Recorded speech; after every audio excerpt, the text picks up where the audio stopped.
You know, there are American heroes who don't like this idea.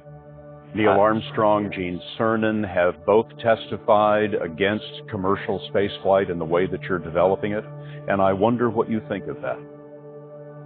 I was very sad to see that, because those guys are, those guys are heroes of mine, so it's really tough.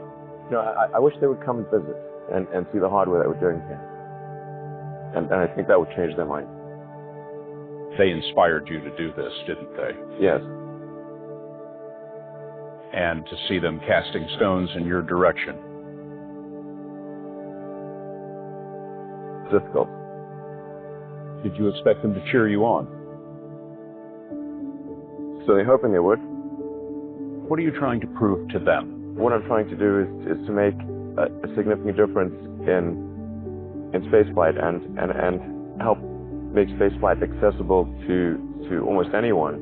And I would hope for as much support in that direction as we can receive. There are people who've been in the rocketry business for decades who say about you that you don't know what you don't know. Well, I suppose that's true of anyone. How can anyone know what they don't know? But when critics say you can't do this, your answer to them is, we've done it. What I first tried to do was I tried to get a job at Netscape. So I wouldn't actually try to start a company. I tried to get a job at Netscape, and then that didn't work out. No, I didn't get any reply. So I had a physics and economics degree, or physics and business degree from Wharton, and I was doing grad studies in applied physics and material science, and I guess that I didn't have a computer science degree or several years working at a software company. So for whatever reason, I didn't get a reply from Netscape, and I actually tried hanging out in the lobby, but I was too shy to talk to anyone. So I was just like standing in the lobby trying to see if there's someone I could talk to, and then I just couldn't. I was too scared to talk to anyone, so then I left.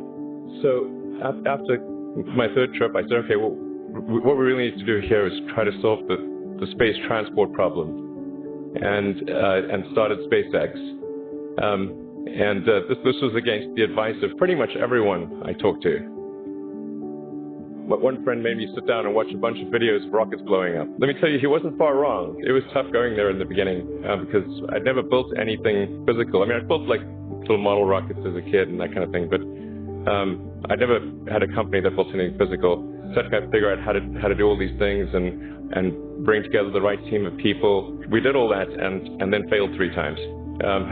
It was tough going. Because the thing about a rocket is that the passing grade is 100%. You don't get to actually test the rocket in the real environment that it's going to be in. So I think the best analogy for rocket engineering is like if you want to create a really complicated bit of software, you can't run the software as an integrated whole, and you can't run it on the computer it's intended to run on. But the first time you put it all together and run it on that computer, it must run with no bugs. The first launch, I was picking up bits of rocket near the launch site. It was a bit sad. I gave basically both SpaceX and Tesla from the beginning a probability of less than 10% of likely to succeed. Yeah, 2008, we had the 3rd consecutive failure of the Falcon 1 rocket for SpaceX. Tesla almost went bankrupt. We closed our financing round 6 p.m. Christmas Eve 2008. It was the last hour of the last day that it was possible. We would have gone bankrupt 2 days after Christmas otherwise. And I got divorced. That was like rough, man. Tesla's to sell. You don't want to own this stock. You don't want to lease it. Heck, you shouldn't even rent the darn thing. We just want you to take it for a test drive on that IPO and then bring it right back to the lot. Why? Because beyond the hype, there's just not much going on here. Tesla still has yet to turn a profit. That'll be a $1.5 billion company with no profit. Its most recent quarter, it actually lost more money than it did the year before, $1.5 billion, losing more money than the year before. This is a company with limited visibility. If things had just gone a little bit the other way, both companies would be dead. And I like one of the most difficult choices I've ever faced in life was in 2008.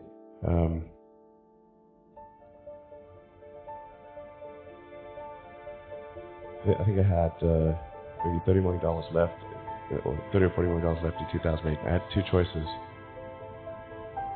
I could put it all into one company, and then the other company would definitely die, or split it between the two companies.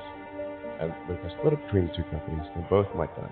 You know, when you put your blood, sweat, and tears into creating something, and building something, it's like a child. So it's like, which one am I going to let one starve to death? I couldn't bring myself to do it, so I split the money between the two. Fortunately, thank goodness, they both came through. The idea of being multi-planet species and getting out there and exploring the stars is one of those really inspiring, exciting things. I mean, just as Apollo was incredibly inspiring to everyone around the world, and even those, I mean, only a very tiny number of people went there, but I mean, vicariously we all went there, and I think that's true of if we have a Mars base as well. And it's very important that we have things that are exciting and inspiring in the future, because otherwise, why get up in the morning? You know, if it's just about one sort of sad problem after another, it's like life's not worth living. When I was a kid, I was wondering kind of what's the meaning of life? Like, why are we here? What's it all about? And I came to the conclusion that what really matters is trying to understand the right questions to ask. And the more that we can increase the scope and scale of human consciousness, the better we are able to ask these questions. If you consider two futures, one where we are forever confined to Earth until eventually something terrible happens, or another future where we are out there on many planets, maybe even going beyond the solar system, I think that second version is incredibly exciting and inspiring, and there need to be reasons to get up in the morning. You know, life can't just be about solving problems. Otherwise, what's the point?